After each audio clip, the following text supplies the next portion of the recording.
Hello, dear students. Here I welcome you again with another topic from Negotiable Instruments Act 1881. I hope, dear students, आप सबकी preparations बहुत अच्छे से चल रही हैं and we are doing a very important act here.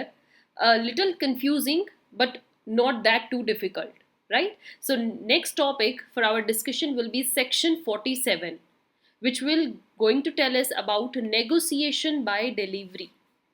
Negotiation होता है नेगोशिएबल इंस्ट्रूमेंट्स में, और नेगोशिएशन क्या होता है? Transfer of rights. So transfer of rights through delivery. जब आप नेक्स्ट पर्सन को जस्ट थ्रू डिलीवरी राइट दे देते हो, ट्रांसफर कर देते हो right to receive the payment, it is mentioned under section 47.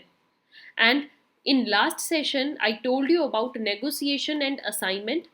उन दोनों के बीच का डिफरेंस बहुत ही इंपॉर्टेंट है डियर स्टूडेंट्स. किसी भी एग्जाम में या फिर आपके जो जुडिशियल प्री एग्जाम होते हैं उनमें ये पूछा जा सकता है. So related to this session is given on the top, you can watch first of all that, जिसमें मैंने आपको डिटेल में बताया था कि नेगोशिएशन दो तरीकों से होती है.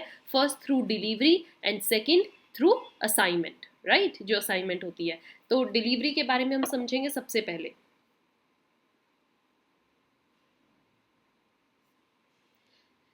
Here we have that section 47 में हमें delivery, negotiation through delivery mentioned है. लेकिन अगर आप सेक्शन 58 पढ़ते हैं तो सेक्शन 58 की एक एक्सेप्शन है, प्रोविजो है.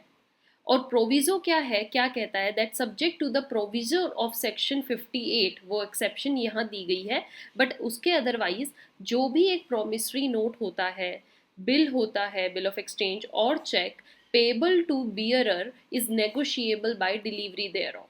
राइट, कि जब भी हम किसी बियरर को या द पर्सन मेंशन्ड देयर, उसको कभी भी हम promissory note, bill of exchange या चेक देते हैं तो वो हमेशा थ्रू डिलीवरी दिया जाता है. जैसे जिसको आपने पैसा देना है, सपोज ए से क्रेडिट पे सामान उठाया था बी ने, तो बी ने अगर ए को पैसा देना है तो बी जस्ट उसको एक थ्रू डिलीवरी एक प्रो नोट लिख कर दे देगा, या फिर ए बिल उसको दे रहा है तो बी उस बिल पर साइन करके ए को दे देगा. तो ये डिलीवरी है. और इस डिलीवरी के थ्रू क्या माना गया कि ए जो होगा वो बियरर होगा और बियरर को ही पैसा मिलना है.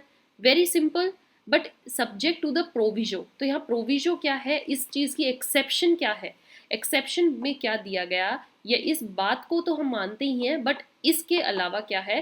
Promissory note, bill of exchange या चेक डिलीवर्ड ऑन कंडीशन, अगर किसी कंडीशन पर उसकी डिलीवरी दी गई है कि ये होगा तो दिया जाएगा, that is not to take effect except in certain event is not negotiable unless such event happens. अगर वो इवेंट नहीं होता है तो तब तक आप उसकी डिलीवरी नहीं करोगे. तो अदरवाइज तो देखिए डिलीवरी पे ही बियरर को जो नेगोशिएशन है वो हो जाती है. But if there is any condition तो वो पहले कंडीशन पूरी होनी चाहिए तब नेगोशिएशन होगी. ये बहुत ही सिंपल लैंग्वेज लिखी हुई है. अंडरस्टूड?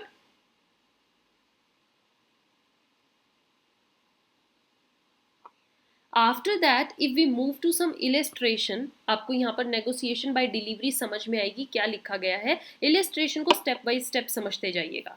सपोज कीजिए ए है holder of a negotiable instrument payable to bearer. ठीक है, जैसे बियरर को मिलती है तो इसके पास नेगोशिएबल इंस्ट्रूमेंट है, ये होल्ड कर रहा है. And he delivers it to B's agent to keep for B. वो दे देता है बी को. ए ने सपोज कीजिए बी को पैसा देना है, तो लेकिन वहाँ पर बी का एजेंट मौजूद है, तो ए उस एजेंट को वो डिलीवर कर देता है, ये लो जी, बी को मैंने एक नेगोशिएबल इंस्ट्रूमेंट देना था और ये तुम रख लो. तो क्या हम इसको नेगोशिएशन मानेंगे? Yes it is.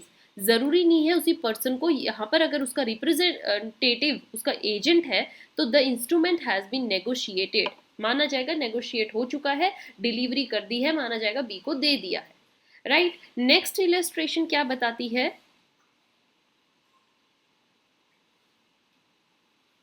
A the holder of negotiable instrument, यहाँ पर भी उसके पास है अभी, बियरर के फॉर्म में है, मतलब पेएबल टू द बियरर, तो which is in the hands of A's banker. अभी है वो किसके पास? ए के बैंकर के पास है.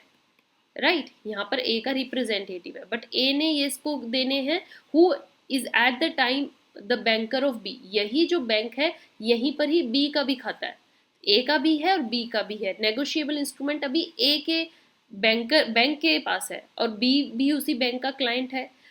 तो यहाँ पर ए उस बैंकर को कहता है कि भैया ये जो मेरा इंस्ट्रूमेंट तुम्हारे पास है ये बी के खाते में दे दो। Direct the banker to transfer the instrument to B's credit in bankers account with B, right. तो तुम क्या करो, ये बी के अकाउंट में पैसा डाल दो। तो बैंकर भी वही काम करता है, ए की डायरेक्शंस पर वो बी के अकाउंट में क्रेडिट कर देता है। तो क्या बताइए, यहाँ पर भी नेगोशिएशन हुई है, क्या हम इसको डिलीवरी ही मानेंगे? एंड अकॉर्डिंगली नाउ अब देखा जाए सो यहाँ पर बैंक एक तरीके से बी का एजेंट ही तो हुआ, रिप्रेजेंटेटिव ही तो है। So the instrument has been negotiated, यहाँ पर भी ये नेगोशिएट हो चुका है, दे दिया गया है, and B now has become holder of it, he is now holder, उसके पास वो आ गया है पैसा। दोनों ही इलस्ट्रेशन आपको समझ में आई। जरूरी नहीं है कि पर्सन के हाथ में ही दिया जाना चाहिए, पर्सन के किसी एजेंट या रिप्रेजेंटेटिव को भी आप नेगोशिएबल इंस्ट्रूमेंट बाय डिलीवरी दे सकते हो।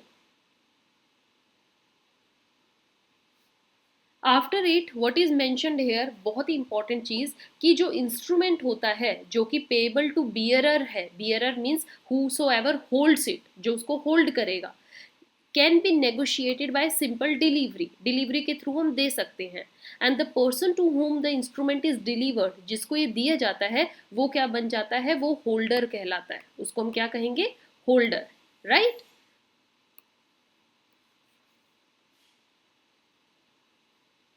However a person who steels, लेकिन यहाँ पर एक चीज देखिएगा, अगर कोई पर्सन स्टील करके धोखाधड़ी से या किसी से चुरा के बियरर इंस्ट्रूमेंट को ले आता है, एक्चुअली में वो होल्डर नहीं है, तो as it has not been delivered to him, देखा जाए तो ये ए ने सपोज कीजिए बी को दिया था नेगोशिएबल इंस्ट्रूमेंट, बी से चुरा के सी अपने पास रख लेता है, और सी आता है पैसा दीजिए मुझे, ए तो कहेगा मैंने तो तुम्हें दिया ही नहीं, मैंने तो डिलीवरी बी को करी थी।